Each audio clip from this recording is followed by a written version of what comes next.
Sarah Brady of Our Own Fire. I'm here with Mimmi Kotka just before the 2022 UTMB. Mimi, how are you?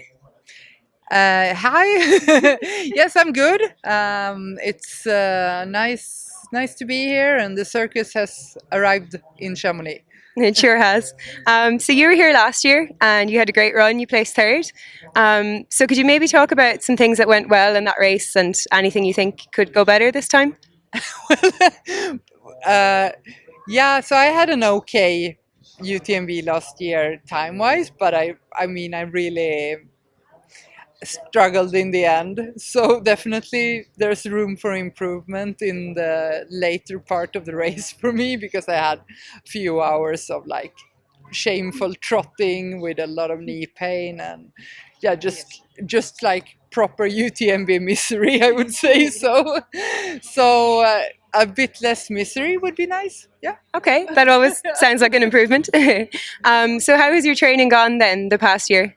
It's been good. It's been balanced because I've had work and stuff, and so the winter was kind of just building up and having a good base. And then I did some races, shorter races in the spring, which is not I haven't done in a few years. So that was like shaking up the system. And then I did Lavaredo in June and felt really good. And I've had some, I mean, the summers here in the Alps are for big days out with friends, and I've been doing some bike riding and doing long days with the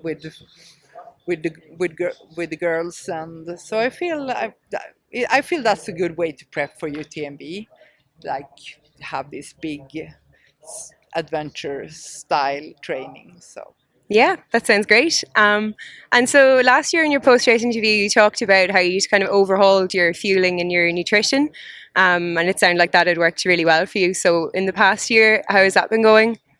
yeah, so I've settled into new routines. We had a long interview about it last year, about me changing the way I fueled around training and stuff, and just basically like the simple thing of keeping track and making sure you eat enough food. That's really what it's all about.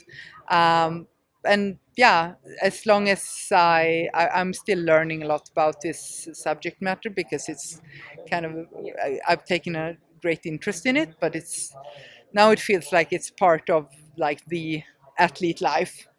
Yeah, it's part of the Yeah. training, isn't it? Yeah. And then, as regards your actual race day nutrition plan, do you have like a detailed plan for how that will go? Yeah, I do. Yeah, yes, I have a plan. Then you always have to have a plan for not having a plan.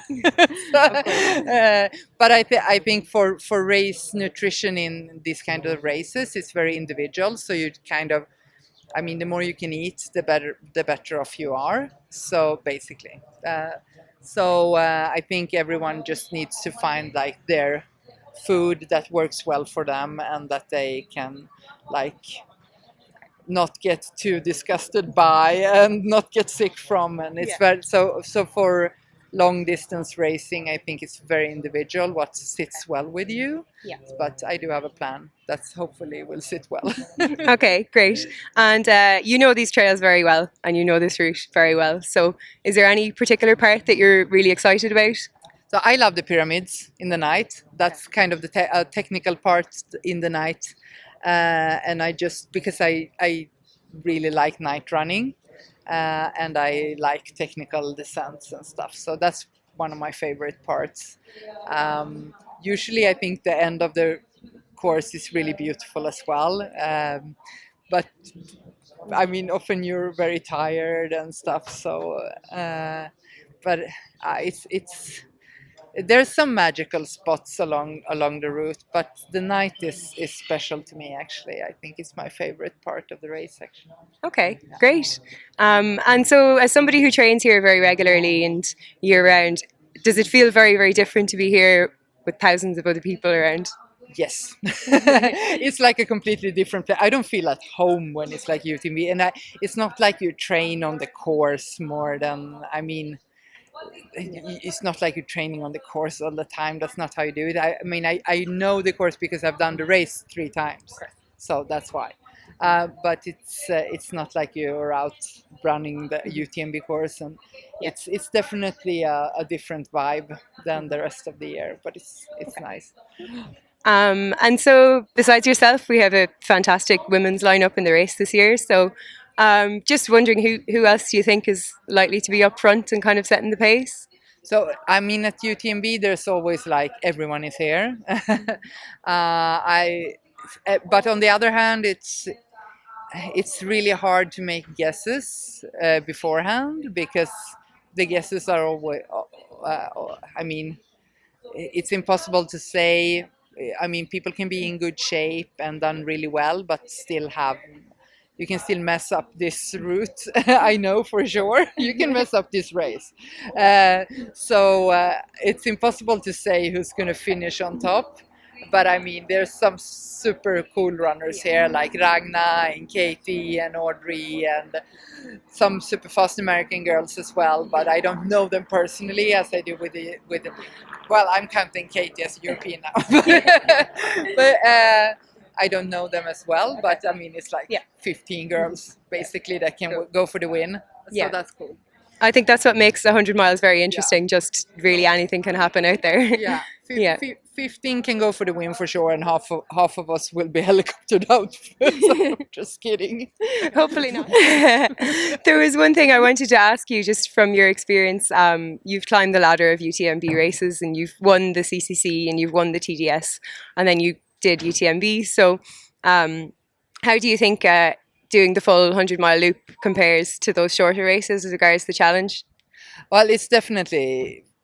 Well, it depends on who you are as a runner, I guess. But for me, the longer distances are more challenging. So I'm really still trying to crack the code on the 100-mile distance because I don't think I have it nailed down. So I have so much respect for the 100-mile specialists, the girls that just they got it. They got that distance in them. But I would say that, I mean, the TDS now with the Beaufort loop added to it, it's probably just as tough as UTMB. So because it's more elevation in a shorter distance. So. And do you think you'd like to have a go at that one? Yeah, well, I mean, it's such a nice loop. So you never know, but I've done almost all of it. Yeah. Well, thank you so much for your time. Yeah, we hope you have a great race. Thank you. Thanks.